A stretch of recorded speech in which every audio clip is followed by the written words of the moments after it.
Sebelumnya, kami akan menjelaskan apa itu kesalahan dan miskonsepsi.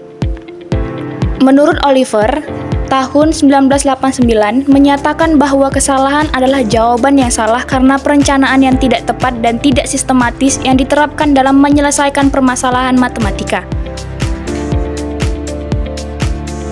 Leonhard Jaslewski Stein tahun 1990 mendefinisikan miskonsepsi sebagai pemahaman yang salah dalam pengetahuan siswa yang terjadi secara berulang dan eksplisit.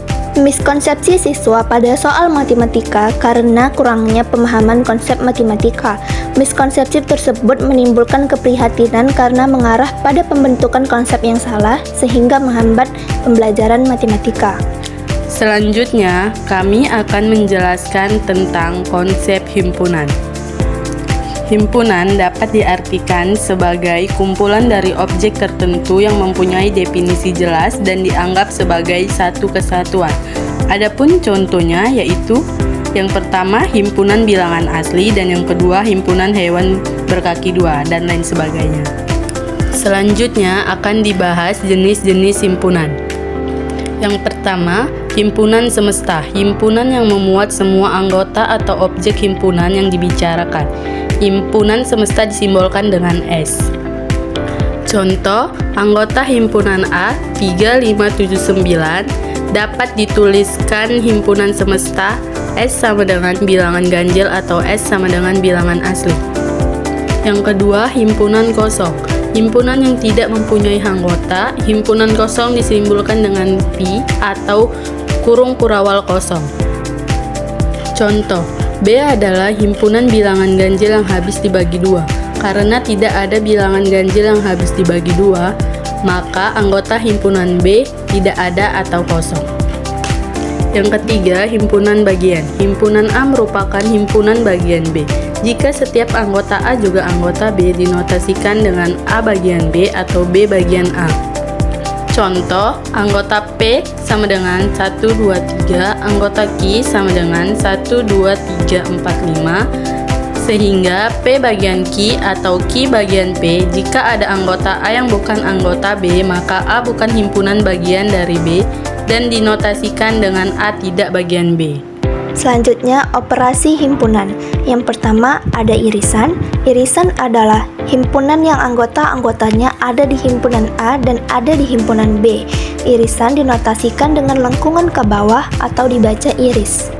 Contohnya, anggota himpunan A B, C, D, E, dan anggota himpunan B, B, C, E, G, K, sehingga A iris B sama dengan B dan C. Yang kedua, gabungan. Gabungan adalah himpunan yang anggota-anggotanya merupakan gabungan antara himpunan A dan B, atau disebut seluruh himpunan anggota A dan B. Gabungan dapat dinotasikan dengan lengkungan ke atas atau dibaca gabungan.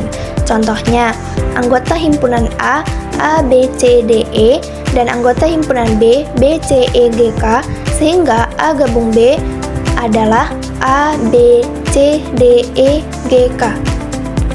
Yang ketiga, selisih. A selisih B adalah himpunan dari anggota A yang tidak memuat anggota B. Selisih antara dua buah himpunan dinotasikan dengan tanda kurang. Contoh soal, anggota A B, C, D, E, anggota B, B, C, E, G, K.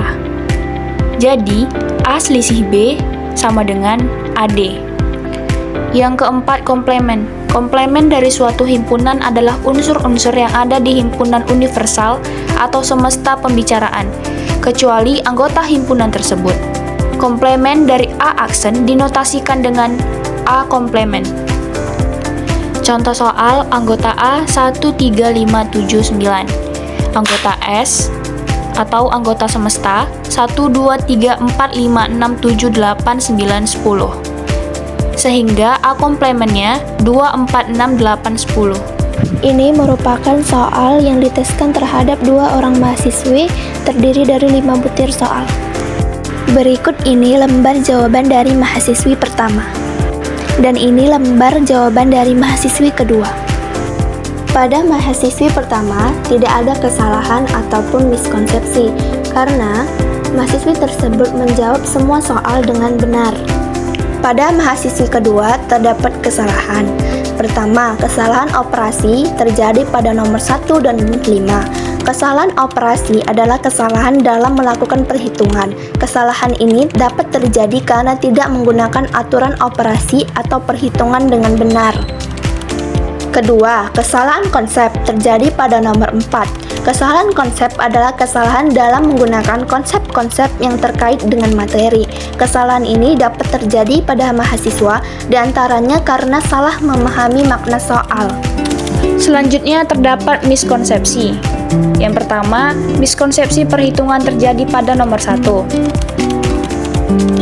Mahasiswa dapat menyelesaikan soal dengan langkah-langkah yang benar namun salah menemukan hasilnya.